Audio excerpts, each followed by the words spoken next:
Hi, this is Erin from Bridgeville and South Fayette Libraries. Happy Love Your Library Month.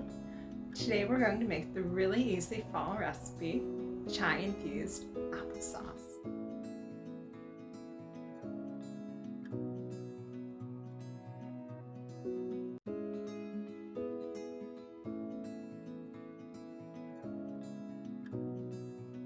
For this recipe, you only need a few ingredients.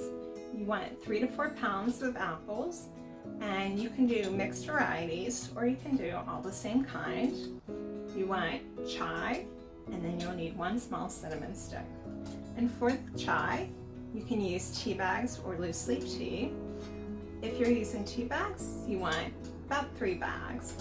And you're going to boil the water and then let it steep for about 4 minutes in 1 cup of water.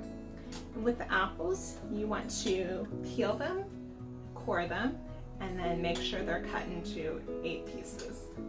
So with everything, you're going to combine it in 1 large pot.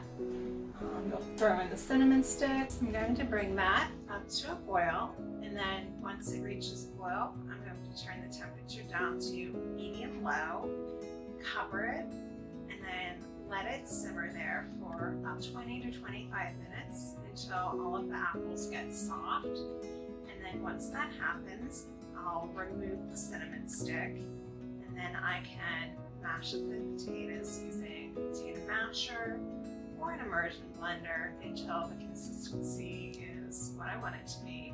And then it'll keep for about 4 days in a tightly sealed container, and I can eat it hot or cold.